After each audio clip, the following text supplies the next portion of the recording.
What if there was a Diablo-like ARPG where instead of selecting from a handful of preset abilities, you could handcraft your very own heroic persona down to the finest detail? That's precisely what comic book-inspired superhero adventure game Superfuse hopes to deliver, and so far, developer Stitchhead's Entertainment's ambitious undertaking shows a lot of potential. The plethora of combat options feature dozens of combinations of abilities, modifiers, and status effects that pile on submenus within submenus to create one of the most disgustingly customizable hero builders I've ever seen. It's a stat-consumed nerd's dream, and if Stitchheads can pull it off, I could easily see it becoming my next obsession.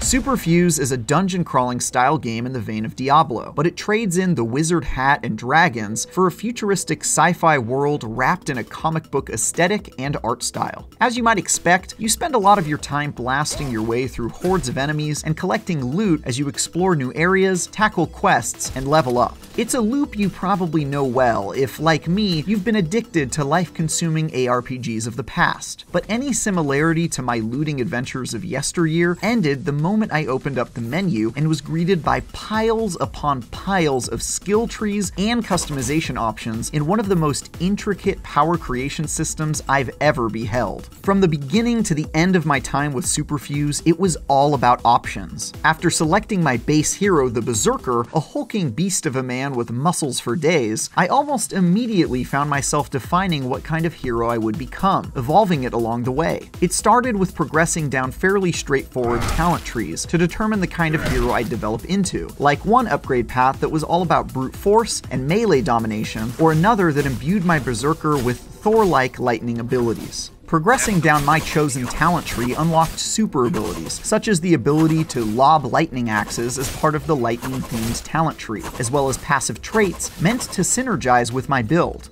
But things got much more interesting once I began to customize the super abilities I was unlocking with Superfuse's Skill Creator. You see, each ability I unlocked had a dedicated skill menu of its own, where additional modifying sub-abilities could be unlocked to customize how exactly that power works. So in my lightning axe throwing scenario, I could increase the range of that power, give the axe the ability to bounce off of walls, or even make it split into a cone of multiple axes. The startling number of options available for each power allowed me to make my hero's power my own. But it didn't end there. If I didn't like any of the out-of-the-box power customization options, I could access yet another customization submenu called Power Fuses, which were modifiers that could be dragged and attached to the Skill Creator tree to homebrew my own effects. The amount of skill fuse options were nearly endless, encompassing just about every effect you could think of, from adding a poison effect to sapping health from the enemy upon kill to spreading the electricity across a whole group of enemies. Each skill fuse, once added to the Skill Creator tree, could then be modified with its own sub-effects for an even more granular level of customization. For those keeping score at home, that's 5 levels of customization. Selecting a hero, then choosing the base powers you want to unlock from that hero's talent trees, then selecting how you want that ability to function within its own dedicated Skill Creator menu, then modifying that skill tree with power fuses, and finally modifying those modifiers so they work exactly the way you want. The whole process was completely overwhelming in the best possible way, and it was genuinely hard to pull myself away from the menu as I imagined all the different death cocktails I could create with the nigh endless amount of freedom Superfuse granted me. This means that when playing with friends, even two superheroes molded from the same character class could operate completely differently, with one Berserker being a melee-focused monster wielding a giant hammer, while another slays from a distance with crazy lightning abilities. I can't wait to see what kind of crazy concoctions players come up with when Superfuse is released in early access later this year. For more on the latest action RPGs, check out the trailer for the V Rising closed beta, and for everything else in the world of video games, stick with IGN.